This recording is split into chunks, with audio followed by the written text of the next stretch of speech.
Games to Miami, the Indianapolis Colts went back to the drawing board to find a way to overcome the Dolphin Hex. But last Sunday at the Hoosier Dome, the Colts came up with big plays that succeeded more through individual determination than innovation and design.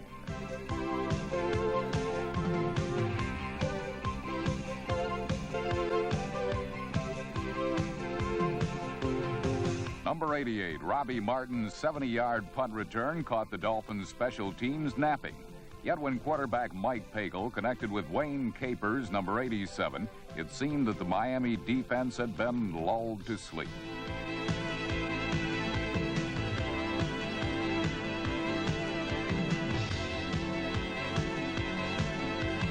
With two quick strikes, the Colts amassed 150 yards and thoroughly outplayed the Dolphins. But few teams can outduel Dan Marino once he gears up his picture-perfect passing attack.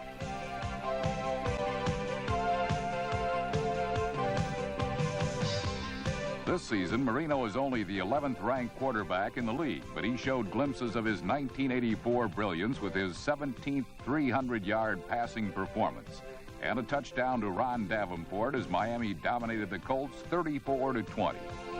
Newcomer Rod Dowhauer still has a few things to learn before he can outwit the old maestro Don Shula. While in Seattle, old pro Chuck Knox was upstaged by upstart Raymond Berry and his streaking New England Patriots. New England opened the scoring on a reverse by number 80 Irving Fryer, who served as a model for Seattle quarterback Dave Craig's own touchdown run. Craig ran but couldn't pass into the end zone, thus snapping his streak of 28 straight games with a scoring toss. It certainly didn't help that Steve Largent's 65-yard touchdown was nullified by a holding penalty. But one player who had no problem legally holding onto the ball was Craig James, number 32, whose touchdown tied the game in the final period. The Patriots have led a charmed existence this season, while Dave Craig showed once again that his Seahawks are snake-bit. Safety Fred Marion, number 31, grabbed Craig's tipped pass and rambled 83 yards to set up the decisive score. Irving Fryer ended the game as he began it, with a trip to the end zone. The Patriots prevailed 20-13 to set up this week's winner-take-all match for supremacy in the AFC East against the New York Jets.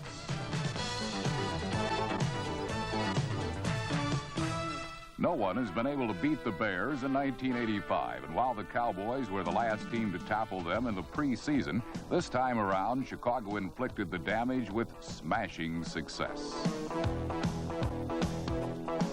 Dallas turned the ball over 5 times, which led to 4 Bears scores, including Mike Richardson's 36-yard interception return.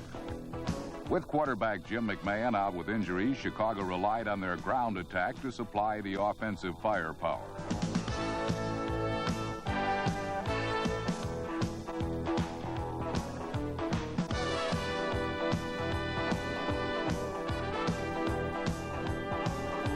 Calvin Thomas had to run over his own man to get into the end zone, but when he bowled over this Dallas defender, he allowed number 29, Dennis Gentry, an equal opportunity to score.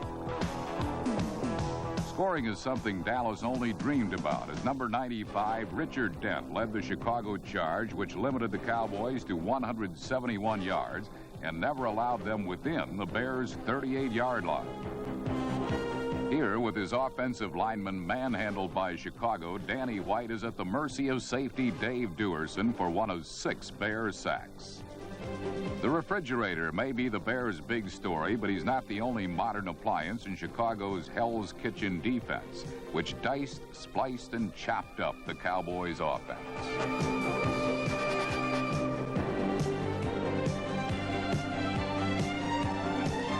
Chicago waited 14 years for a victory against Dallas and more than made up for lost time by handing the Cowboys their worst defeat in team history, 44-0. Chicago has now clinched their second straight NFC Central title. And while they have the other 27 teams singing the blues, their objective becomes more attainable with each winning week. began the season dreaming of a winning record and maybe even a division crown. But last Sunday, they awakened to the reality that they are still far from being a playoff contender.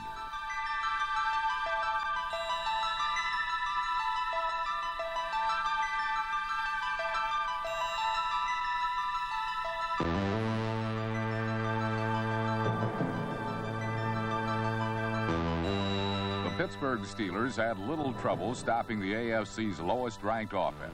The Oilers were held to just 56 yards passing, but not before they tried every possible way of moving the football forward.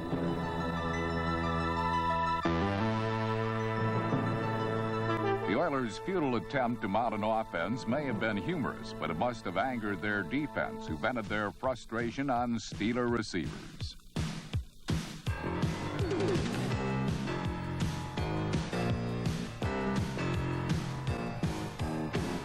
The Oilers' assault on the Pittsburgh passing game, however, was nullified by a Steeler rushing attack that ground out 248 yards.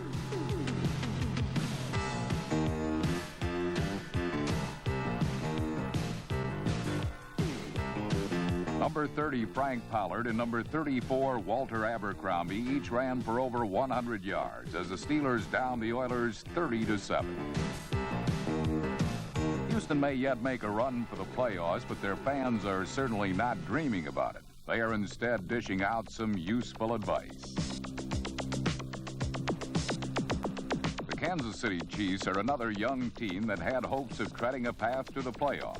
But after getting off to a 3-1 start, they were, for the 6th week in a row, stopped dead in their tracks. The 49er defense ganged up on the Chiefs, limiting them to just a field goal. Meanwhile, Joe Montana had the San Francisco offense looking very much like it did a year ago. Montana completed 23 of 34 for 2 touchdowns as the 49ers easily defeated the fading Chiefs 31-3. In St. Louis, Neil Lomax was asking Ron Jaworski whether the Eagles were for real or whether their recent success was a case of playing over their heads. Jaworski told him the Eagles are indeed a team to be reckoned with. And the Philadelphia defense backed up that boast by giving Lomax a day-long dose of migraine pain.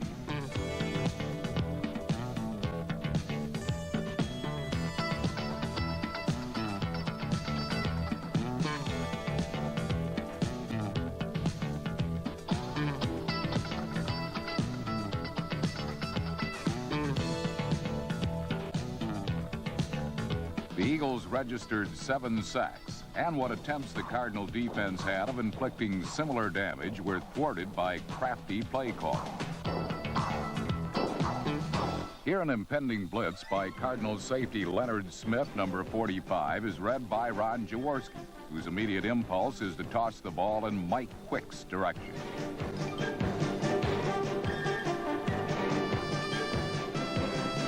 Quick needed all of his athletic skills to snare this touchdown. Ironically, the lanky wide receiver had to exert very little effort when it came to hauling in running back Herman Hunter's option pass.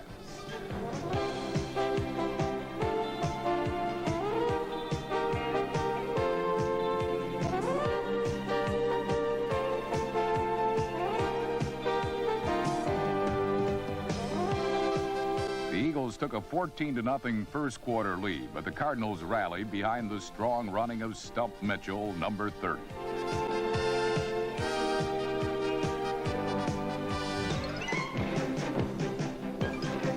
Mitchell ran for 179 yards and 2 touchdowns and might have been the star of the game, had it not been for the Eagles' Ernest Jackson, number 41.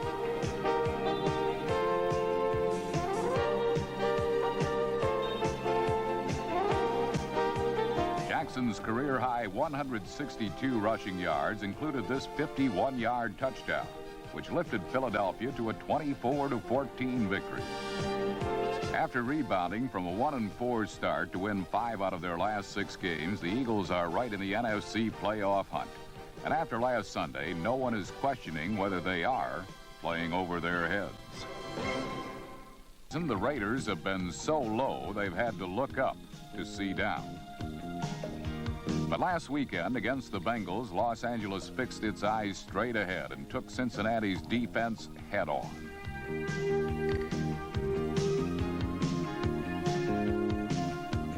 The playoff-minded Bengals stood up to the challenge, holding the Raiders to only 2 field goals after 3 quarters.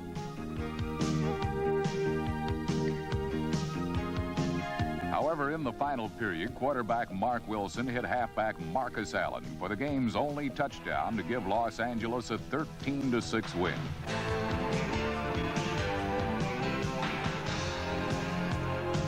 While the high-scoring Raiders don't usually rely so heavily on their defense, in Cleveland, the Browns' defense has become accustomed to shouldering the load. Against Buffalo, defensive pressure combined with the impotency of the Bills' offense left little doubt as to the outcome of last weekend's game. Cleveland intercepted 2 Buffalo passes and gave up just 7 points, which allowed running back Ernest Biner, number 44, and the rest of the offense the opportunity to strut their stuff.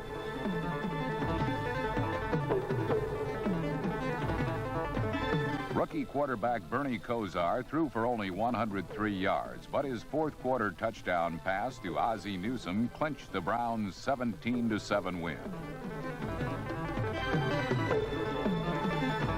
After 4 consecutive losses, Cleveland is once again standing tall, only 1 game behind the division-leading Steelers. The Minnesota Vikings have stood tall all season long, but that's because head coach Bud Grant insists on good posture during the national anthem. Grant is also a stickler for mistake-proof football, but against the Lions, that was too much to ask for.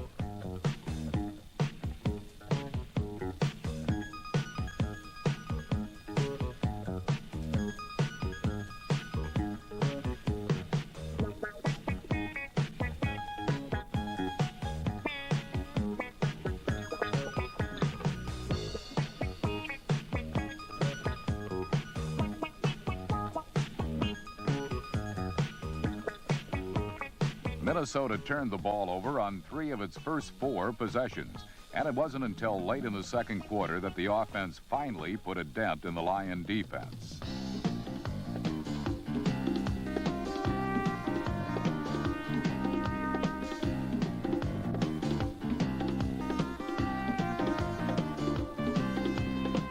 Quarterback Tommy Kramer threw 2 touchdown passes to Anthony Carter, number 81. However, it wasn't even close to being enough to overcome the 31-0 first-half lead built up by the Lions.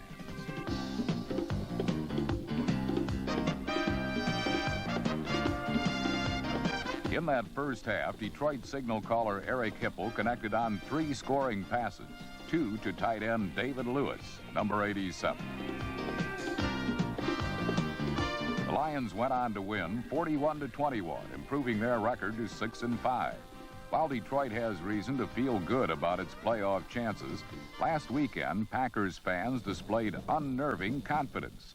And after what the Bears did to the Cowboys in Dallas, Green Bay was much better off settling for the New Orleans Saints. New Orleans started former USFL quarterback Bobby Hebert. And the good old boy from Cutoff, Louisiana, didn't find the Packer defense very hospitable. Green Bay sacked Hebert 6 times, and it wasn't until the Cajun quarterback got a little cagey that the Saints offense put some points on the scoreboard. However, in only his first start, Hebert could not match wits with a veteran Lynn Dickey. Dickey threw for over 300 yards and 2 touchdowns, including 1 to center Blake Moore, number 60, who lined up at the tight end position. The Saints' defense is one of the NFL's weakest, and last Sunday they did nothing to try to improve their image. Green Bay's 38-14 win upped its record to 5-6, and although the Packers can't catch the Bears, their playoff hopes are still very much alive. 2 weeks ago, a snowball flung from the stands had distracted San Francisco's field goal unit. But this time it was a body flung from the field that enabled Denver to assume a one-game lead in the AFC West.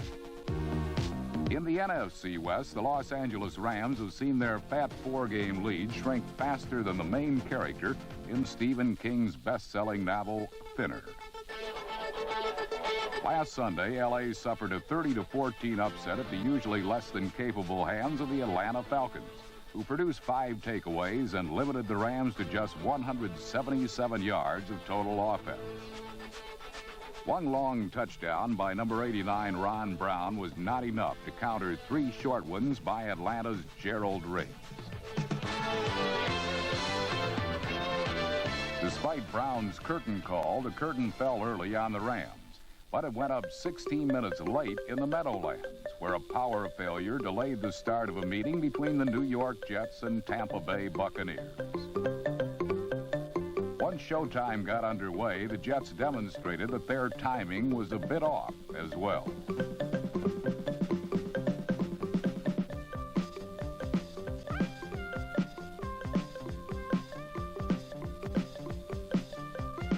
The Jets' bag of tricks won't make Doug Henning jealous, but they quickly overcame a 14-0 deficit and eventually piled up a 41